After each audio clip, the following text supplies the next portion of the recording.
Hello, this is Daniel Raymond, the voice behind Ray's Guide. And in 3.17.2, we got a whole new raft of extra space stations at Lagrange points, and some of those have refineries. And so I thought it'd be a good time to do an overview of all the refineries in the game. And usually when I try to create a guide like this, I'm hoping that it will be evergreen, be able to last a while. But in this case, I'm actually hoping that it will be quickly outdated. And the reason why I'm hoping that they will be quickly outdated is because, well, a lot of these refineries are frankly incomplete. They're barely above the level of a replacement ball, particularly the shops in the refineries. Although to some extent, even the refineries themselves are very sketchily created. As we approach here, Crusader L1, Ambitious Dream Station. This is an existing station. And as you see, it has a full range of modules, as well as gadgets and mining lasers, including both size 1 and size 2 mining lasers, all under the category of utility here. This one has a pretty good selection, having both the Helix 1 and the Helix 2, for example, Klein 1 and Klein 2. The size 1s are for the Prospector, the size 2s are for the Mole. But now looking at the refinery itself, we see that this is a very busy refinery, 36,077. It has a few pluses and minuses, some pluses on tungsten, bexylite, gold, titanium, and a little plus on quantanium, and a small minus on corundum. Now I have this standard bunch of minerals here on my prospector that I'm going to be taking around, I hope, to all of the refineries to be able to compare them in terms of their price and speed. Obviously, because I'm taking this all around the verse, I couldn't be using any unstable minerals like quantanium, which is what you really want to know about. But as you see, using Dinyex, which is my recommendation for all miners, it is going to cost $671 and take a little over a day. Now let's go to Hurston L1, Green Glade Station. This is also a refinery that's been around for a long time, although like all the stations, the exterior has been updated for 3.17.2 in terms of new hangar locations so that all ships can land at a hangar if they so wish. If you call landing services, you will always be given a hangar to come to. And these hangars are on the inside of the ring versus the outside. But come to the shop, and it's a very well-stocked shop in terms of both modules and gadgets, many different sizes, many different types, as well as here's the gadgets.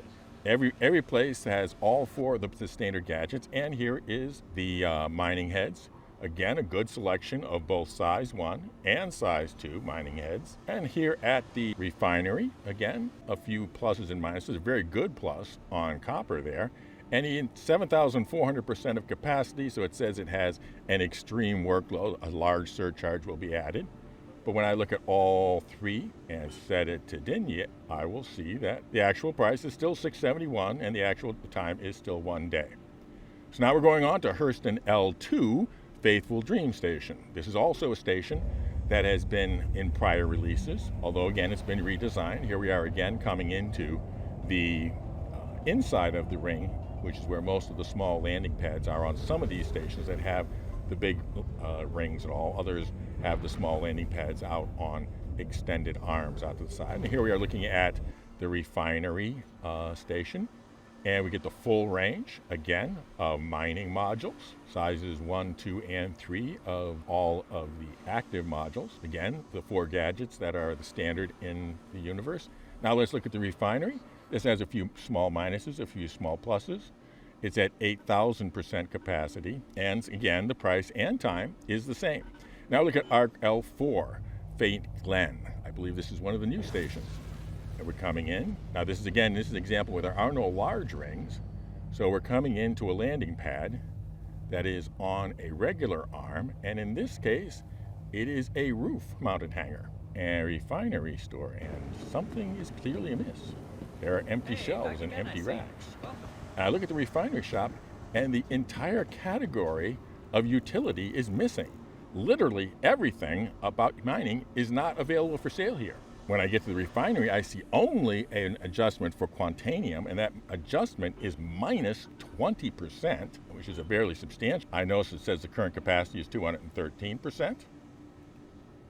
And it is the same 671 credits and same 1 day. So whether it is thousands of percents or just a little over 200, it doesn't really make any difference in either the time or the price. Now we're coming into Microtech L5, modern Icarus station, coming around the opposite side and having a side entry hangar. And again, we get to the mining store and it's pretty clear right from the start, we are dealing with an empty mining store that does not sell anything mining related. Kind of a contradiction in terms. So here, there's a large negative on Quantanium and a large negative on Titanium. It shows the current capacity of 192, but still 671 credits and 1 day.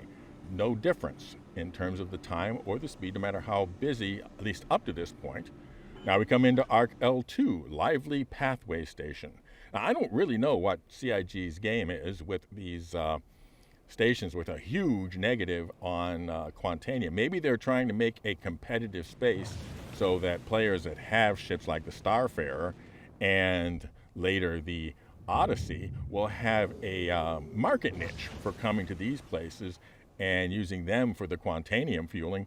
But here again, we're looking at the refinery store and finding empty shells and not even any of the utilities. Now we come to the refinery, and again, Quantanium at 20%, 933% busy with the same time and price. So again, I think they're trying to create a niche for the ships that can refine Quantanium. Now we have ArcCorp L1 Wide Forest Station. I believe this one has been in previous releases. So if the pattern continues to be followed, we will come here. Oh, I didn't see that coming, and neither did you.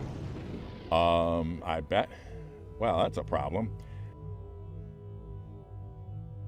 So I reclaimed and refilled my ship, but obviously I couldn't get exactly the same mix of metals as the old one. But as you see, we have the a very well stocked, including the Brandt module. You don't often always see the Brandt module at every station. So I'm going to actually go ahead and buy a few of them here. But there's a huge difference between the refineries that were available prior to 3.17.2 and these new ones in 3.17.2 in terms of how completed they are. And then you have to think about the Lagrange points where there still is a station, but no refinery at all then. Is this some of the L4s and L5s? Are CIG setting these aside as having no refinery specifically because there's no minerals there, or because they're trying to create a market niche for the expanse? Again, we have a pretty good selection of mining lasers here, but not as good as some of the other stations. The refineries is 25,703% full, and so again, our new bundle is 377 credits and 22 hours and 17 minutes instead of 1 day.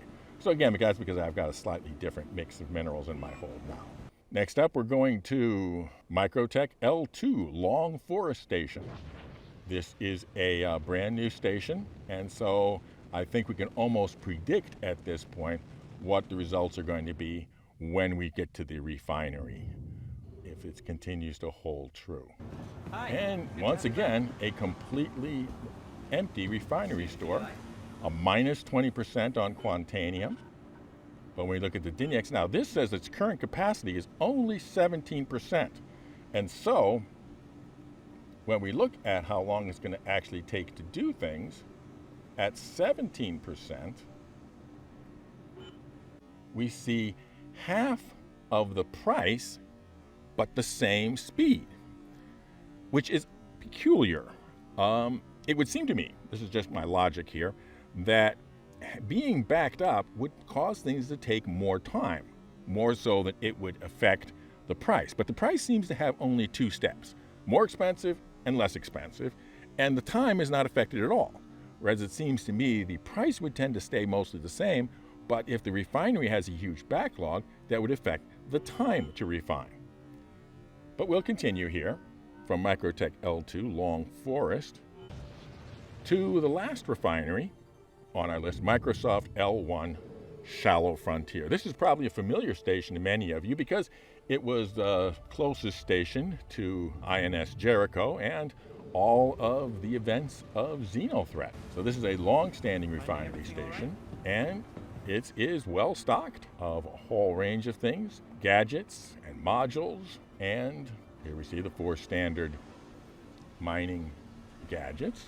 pretty much every place that is stocked at all has all 4 types of gadgets. And then we'll take a look at mining laser heads, which it has a very good supply of, including both Fruit 1 and size 1s and size 2s. So I'll go ahead here and buy my favorite mining laser for the Prospector. I know some people have a preference for the Lancet, but I still like the extra power of the Helix. So let's finally take a look at the Microsoft L1 Shallow Frontier Station and take a look at our standard Congo. And again, it's $377 at 22 hours. Like the higher price and the same duration as we saw at Microtech L2. And now for an update on our Grow the Channel ship giveaway. As of recording, we are at 76% of the membership goal and 83% of the subscriber goal to give that one lucky person their choice of the Anvil Liberator, the ship shipping ship for shipping your ship, or the Misk Odyssey, the long-length lookabout launcher lorry. 1 entry per video. Members, you're entered automatically, and if the winner is a member as of the date of the publishing of the video and at giveaway time, they will win both the Odyssey and the Liberator. For everyone else, just be a subscriber and comment with the secret word. And the secret word for this video is the name of my favorite mining module. Fly safe, keep it real, and I'll see you in the verse. This is Danny Raymond for Ray's Guide.